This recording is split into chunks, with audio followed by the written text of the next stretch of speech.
عبد الوہاب نجدی نے کتاب لکھی ہے، اس کا تعارف نہیں، میں کیوں تعارف کرا دوں بھائی؟ وہ گمراہی کا سرچشمہ اور وہابیت کا امام۔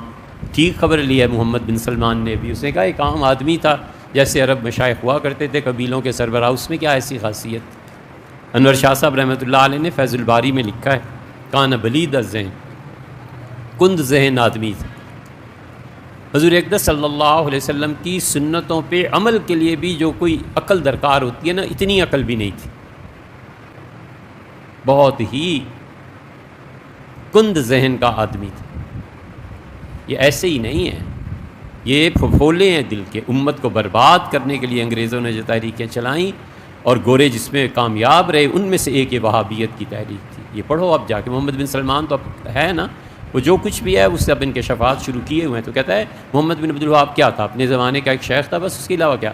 حتیٰ کہ اس سے کہا جو لوگ اس سے مجدد کہتے ہیں غلط کہتے ہیں۔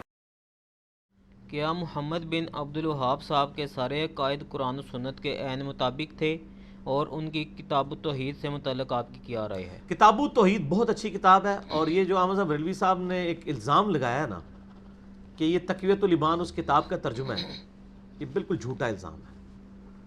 میں آج بھی بریلویوں کو کہتا ہوں کہ ایک طرف تقویۃ الایمان رکھیں، وہ گستاخانہ کتاب ہے، اچھی چیزیں بھی ہیں گستاخانہ بھی ہیں۔ اچھی چیزیں یہ ہیں جو میں نے اپلوڈ کی ہیں کہ انہوں نے یزید کو جدھر بھی لکھا ہے یزید پلید لکھا ہے، اور امام حسین کو علیہ السلام لکھا ہے، ٹھیک ہے نا۔ اب میں اہل حدیثوں سے کہوں گا کہ ہاں جی آپ اپنے ابا جی کی بات مانو نا، ٹھیک ہے۔ اور انہوں نے یہاں تک لکھا ہے کہ نبی علیہ السلام جو ابن عباس کو خواب میں آئے ہیں نا، مسند احمد میں حدیث ہے، تو حضور کا دل غمگین ہے حسین کی وجہ سے جنت میں بھی، یہ اچھی بات ہے۔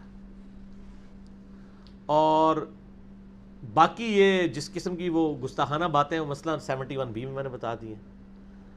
تو یہ کتاب التوحید جو کتاب ہے وہ تقویۃ الایمان کا ترجمہ نہیں ہے، جھوٹ نہ بولیں، دو الگ کتابیں۔ اعلیٰ حضرت نے شعر کہا وہ شہید لیلہ نجد تھا، لیلہ نجد کا انہوں نے محمد بن عبد الوہاب کو، اور اسماعیل دہلوی کو کہا وہ شہید ہوا ہے لیلہ نجد کی محبت میں۔ اس قسم کے یہ شعر و شاعری میں تو آپ پتہ نا کہاں تک بات چلی جاتی۔ کتاب التوحید بیسٹ ایور بک جو میں نے پڑھی ہے، کیونکہ وہ بڑے اچھے اسلوب میں لکھی گئی۔ بلکہ میں آپ کو ایک ٹروتھ بھی ریویل کروں، میں نے ریسرچ پیپر اسی سٹائل میں لکھے ہیں۔ وہ چھوٹے چھوٹے چیپٹر بناتے ہیں، ان کا چیپٹر 1 یا 2 صفحے سے زیادہ کا نہیں ہوتا، اکثر چیپٹر 1 صفحے کے ہیں۔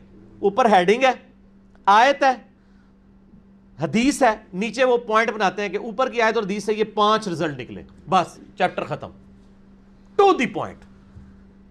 آپ پڑھیں تو صحیح کتاب التوحید لے کے۔ تو محمد بن عبد الوہاب صاحب رحمہ اللہ تعالیٰ اہل بیت سے بھی محبت کرنے والے تھے، اور ہمیں تو ان کے عقائد میں کوئی فساد اس حوالے سے نظر نہیں آیا۔ اگر کوئی آپ کے سامنے ہے تو ہمارے سامنے لے کے ہیں۔ یہ جھوٹ بولتے ہیں کہ وہ یہ کہتا تھا کہ جی میں جو ہے وہ روزہ شریف کو گرا دوں گا، استغفر اللہ تو بولے، یعنی آپ جھوٹ بولتے ہیں۔ ہاں یہ معاملہ کہ قبروں پہ جو مزار ہیں ان کو ہٹانا چاہیے، وہ تو نبی علیہ السلام نے فرمایا ہوا ہے۔ روزہ رسول کے گرانے کی بات نہیں انہوں نے کی ہے، گنبد خضرا کی بات کی ہے کہ حجرہ عائشہ شروع سے چل رہا تھا، اس کے اوپر لکڑی کا گنبد ایک فاطمی بادشاہ نے حضور کی وفات کے 650 سال بعد رکھا۔ یہ خود اعلیٰ حضرت نے لکھا ہے فتاوی رضویہ میں 668 ہجری میں۔ ایک فاطمی بادشاہ نے منت مان کے حضور کی وفات کے 650 سال بعد لا کے ایک لکڑی کا گنبد اوپر رکھ دیا ہے۔ اور محمد بن عبد الوہاب صاحب کہتے ہیں کہ یہ صحابہ تابعین تبع تابعین نے نہیں کیا، انہوں نے سونے کے گنبد رکھنے تھے جتنے وہ امیر لوگ تھے، اور گنبد بنانے کی ٹیکنالوجی تو نبی علیہ السلام سے بھی پہلے کی ہے، قبل از مسیح کی ہے۔ ڈوم آف دا رانگلی انہوں نے بنایا، ڈوم آف دا راک، جو نبی علیہ السلام کے معراج پہ جانے والا پتھر کے اوپر وہ جو گولڈن ڈوم جسے اکثر لوگ مسجد اقصی سمجھ رہے ہوتے ہیں بیت المقدس میں، مسجد اقصی وہ نہیں ہے۔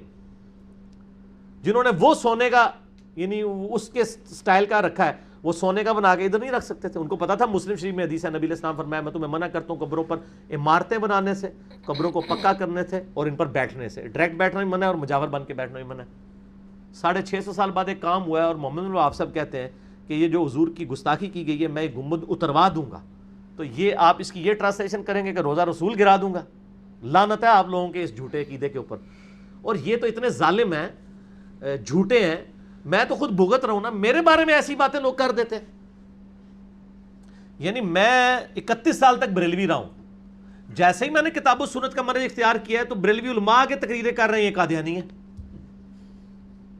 کہتے ہیں اس کے نام میں مرزا آتا ہے۔ تو سر جب 31 سال تک جب میں بریلوی تھا، میرے نام میں مرزا تھا، میرے ابو جی کے نام میں مرزا تھا، اس وقت آپ کو نہیں نظر آیا کہ میں قادیانی ہوں؟ ہاں اس لیے کہ میں سبز پگڑی باندھتا تھا، اب آپ کے مسلک کو چھوڑا تو آپ نے میرے پہ قادیانیت کا فتویٰ لگا دیا. تو یہ تو بڑے بے شرم لوگ ہوتے ہیں. یہ لوگ تو کوئی بھی گالی کسی کو بھی دے سکتے ہیں.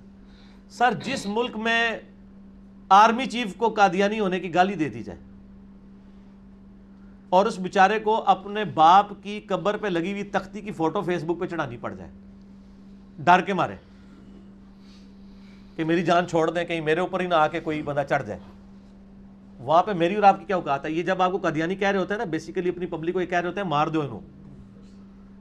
یہ انڈائریکٹلی یہ کہہ رہے ہوتے ہیں کتنا بڑا ظلم کر رہے ہوتے ہیں, یہ جھوٹ بول رہے ہوتے ہیں.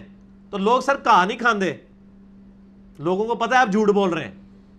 اور چلے بریلویوں نے میرے ساتھ کیا, دیوبندیوں نے چوتھے ملے کیا, یہاں انہوں نے سینکڑوں پمفلٹ بانٹے, ایک طرف غلام احمد قادیانی کی تصویر, ایک طرف میری لگا کے کہ یہ قادیانی ہے. میں پھر ایک ہی جملہ بولتا ہوں سر, قادیانیوں کی جائز اولاد وہ لوگ ہیں جن کے بزرگوں نے اپنے ناموں کے کلمے پڑھوائے ہیں, بس.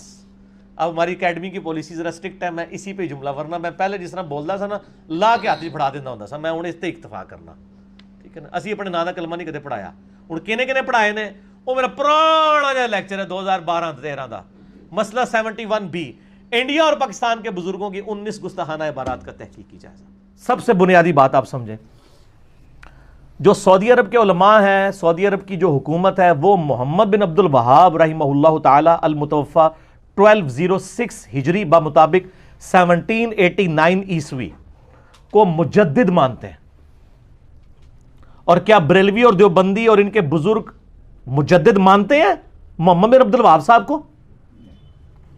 وہ تو اینفرے کی اعترافات والی ایک جعلی کتاب انہوں نے لکھوائی ہوئی ہے جس کا سر جو ہے پوسٹ مارٹم ہو چکا ہے.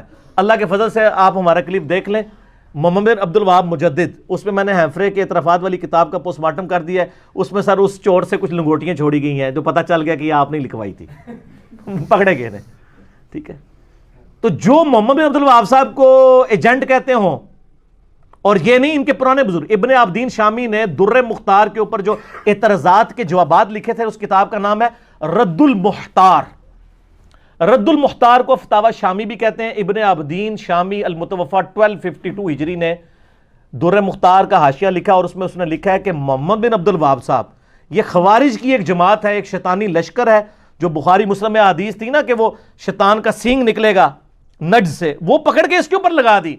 اس ظالم کو یہ پتہ نہیں کہ تجھ سے 1000 سال پہلے سے وہ حدیث چل رہی تھی. محدثین تو وہ خوارج عراق کے لوگوں کو مراد لیتے رہے ہیں, اور بخاری مسلم میں تو عراق کے الفاظ ہیں نجد کے بارے میں. میرا نجدی کون ہے کلپ مسئلہ نمبر 67 آپ دیکھ لیں. انہوں نے پکڑ کے وہ محمد بن وہاب صاحب کے اوپر لگائی, اور پھر انہوں نے نہیں صرف لگائی, پھر المہند علی المفند, اس میں ہم نے بتایا کہ بھئی المہند المفند میں باقاعدہ محمد بن وہاب صاحب کے بارے میں انہوں نے لکھا ہے وہی حکم ہے جو ہمارے بابے لکھ گئے ہیں فتاوی شامی میں کہ وہ خارجیوں کی ایک جماعت ہے. تو دیوبندی تو محمد بن وہاب صاحب کو کہتے ہیں خارجی, اور صرف دیوبندی نہیں سر, جال حق میں مفتی احمد یار خان نعیمی صاحب نے جال حق کے مقدمے میں سیم عبارت در مختار رد المختار کی فتاوی شامی کی نقل کیا ہے, یہ خوارج کی جماعت ہے. اچھا میرے بھائیو, ایک بات اس حوالے سے میں تھوڑی کلیئر کر دوں. یہ ابن عابدین شامی المتوفی 1252 ہجری, انہوں نے جو محمد بن وہاب صاحب کے اوپر فتویٰ لگایا, ان کا اپنا کریکٹر کیا تھا؟ یعنی انہوں نے اسی رد المختار کے اندر, جس میں محمد بن عبد الوہاب صاحب المتوفی 1206 ہجری کو خارجی ڈکلیئر کیا ہے, ان کی اپنی حالت یہ ہے کہ اسی کے اندر انہوں نے یہ لکھا ہے کہ اگر کسی شخص کو یہ یقین ہو کہ وہ اپنے خون یا اپنے پیشاب سے سورہ فاتحہ کا تعویذ لکھے والعیاذ باللہ تعالی, اور اس کو شفا ہو جائے گی, تو وہ لکھ سکتا ہے.